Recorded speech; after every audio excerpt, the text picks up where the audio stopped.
नमस्कार, मैं मुकेश कुमार सुमन, अधिवक्ता, पटना उच्च न्यायालय। स्वागत है आपका हमारे YouTube चैनल लॉ क्रिएटिव पर। आज हम बहुत ही महत्वपूर्ण केस केशवानंद भारती बनाम केरल राज्य पर चर्चा करने जा रहे हैं। इस मामले में याचिकाकर्ता केशवानंद भारती एडनीर मठ के प्रमुख थे, जो केरल के कासरगोड जिले में एक धार्मिक संप्रदाय से संबंधित था।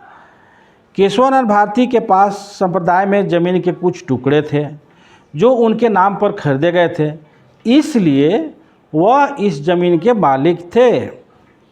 केरल की राज्य सरकार ने 1969 में भूमि सुधार संशोधन अधिनियम पेश किया, जिसके अनुसार सरकार संप्रदाय की कुछ भूमि अधिग्रहण करने का हकदार थी।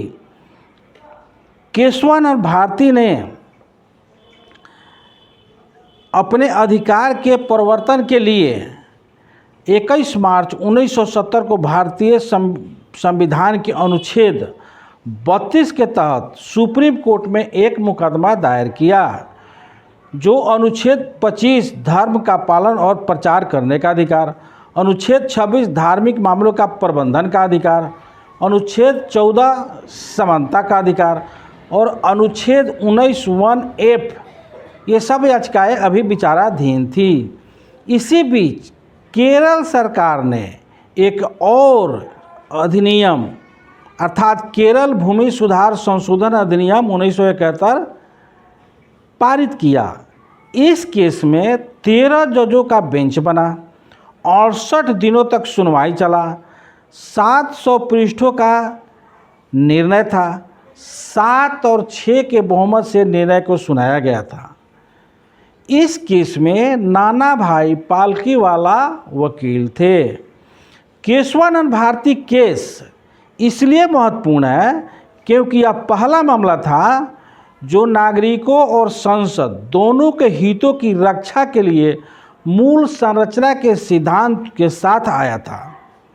इस फैसले के माध्यम से पीठ ने गोलकनाथ मामले में अनुत्तरित रह गए प्रश्नों को संशोधित किया।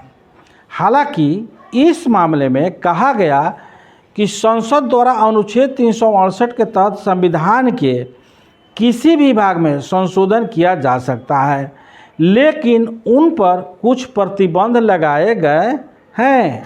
उनके पास इसे संशोधित करने की असीमित शक्ति नहीं है।